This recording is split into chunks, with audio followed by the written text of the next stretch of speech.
Okay, it is October 17th, about 6:30 in the morning. I am awake because the coffee maker just turned on, and it's after a long night of sleep.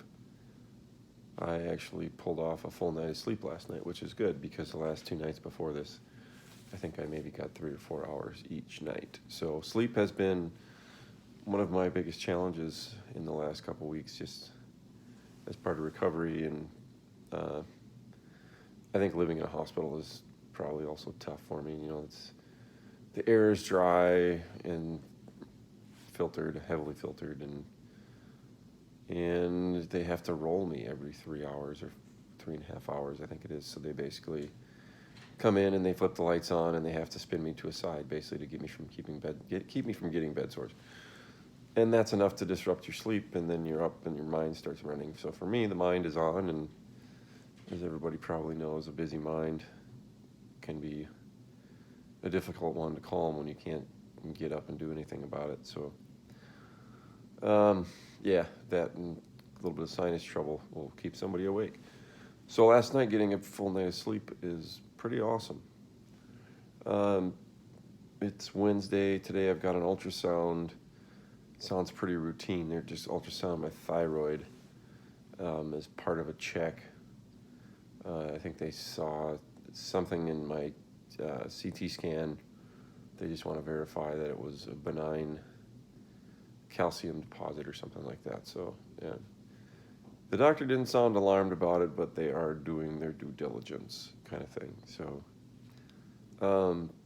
events since my last talk. I don't know the last time I actually made a video. Must have been late last week, but I had a busy weekend, so that's why I didn't get a whole lot of time. My friends James and Dave came down from Missoula, and Laura, my oldest sister, and her family are here. We're here, so they got here Saturday, so it was Ryan, Carter, Charlie, and Mabel. And that was pretty awesome. And then Heidi came by and woke me up bright and early. On Saturday, she's passing through, and then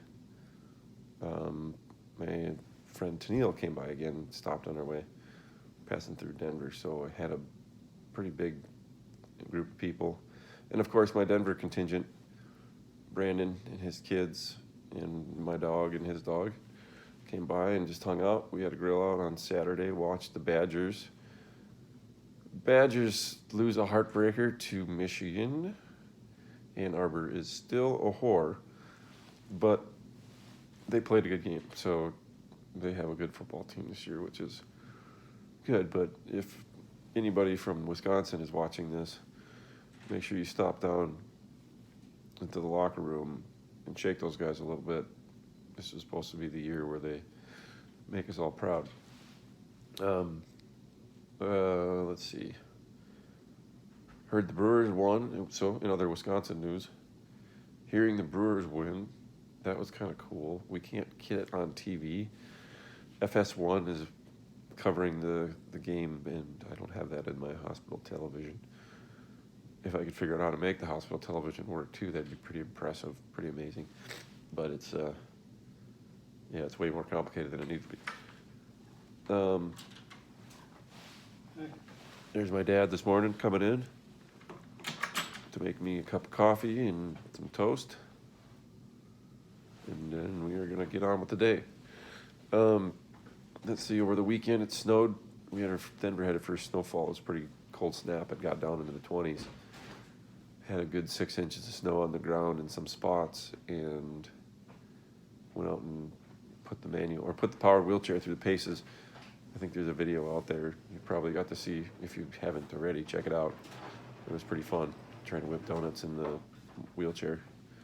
But I was impressed. The chair is very stable, and the electric drive still lets you spin the tires a little bit, but never did I feel like I was going to slip and tip or anything like that. So it was a good little practice session for some snow. They put me in a different chair yesterday to try out.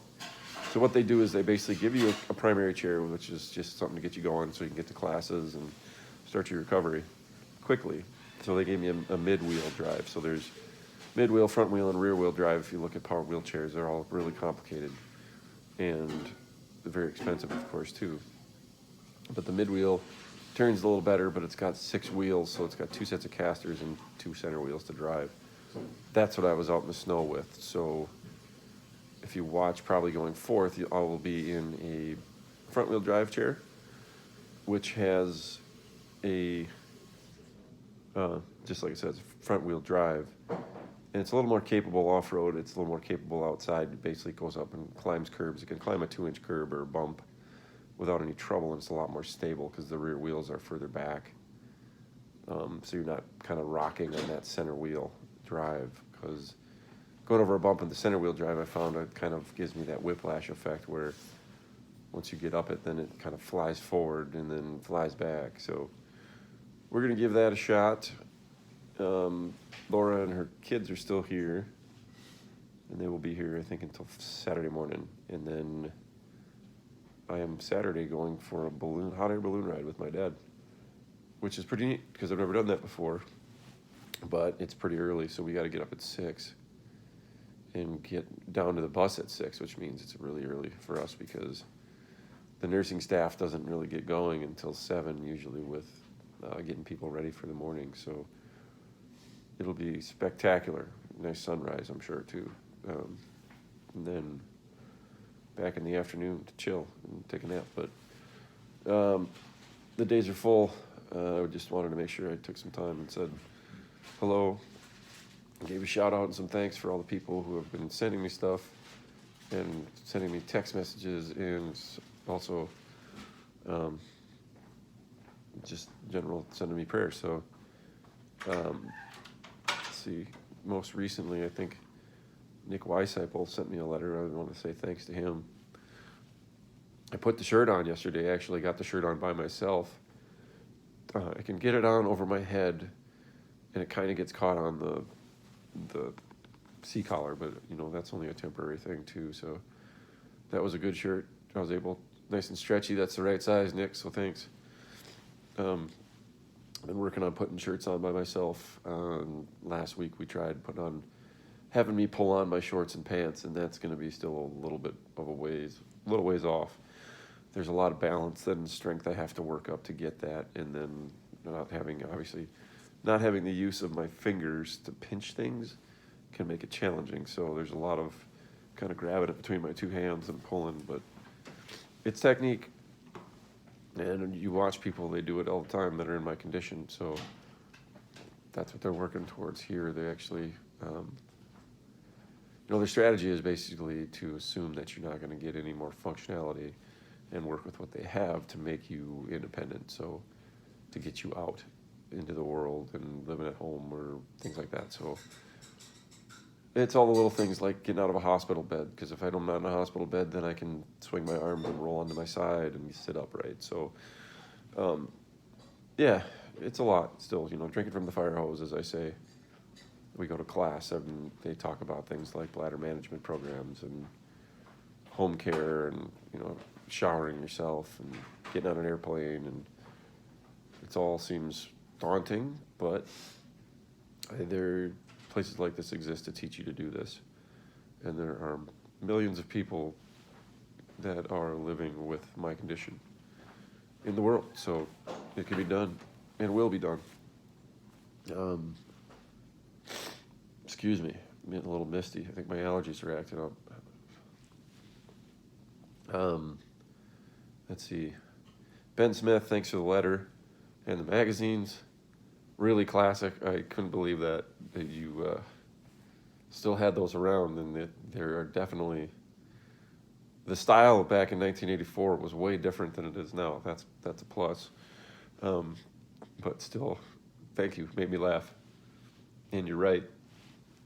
Sometimes me and Greg used to talk about that all the time too, where you wake up in the morning and you're sitting there drinking coffee in the woods, and you wonder if it could get any better. So the work is always worth it. The danger is always ever present, so be careful. But it's hard to talk somebody out of working in the woods who works in the woods. So it is a good thing. I miss it a lot. But just remember, I don't want a roommate here either, so be careful. Let's see, who else? Pat Hooper. Thanks for coming down last week. I hope you got your bull. All the other hunters over there in Missoula. Be out there and just thinking of y'all. Let's see. What else have I heard from lately? I know that I want to say thanks to Dave's mom and dad, Susan and Scott, and their church over there in Johnstown, PA. Ian's been praying for me. Thanks for that. Michelle, thanks for the pictures. Kylie, been sending me pictures of the rattlesnake. The leaves look amazing. Thanks for raking them up too. That's a lot of work I don't miss. But yeah, deep down inside I do. Hellgate soccer team, hopefully they're doing good. Let me know how you guys are finishing out. I got my Hellgate soccer shirt I can put on one of these days.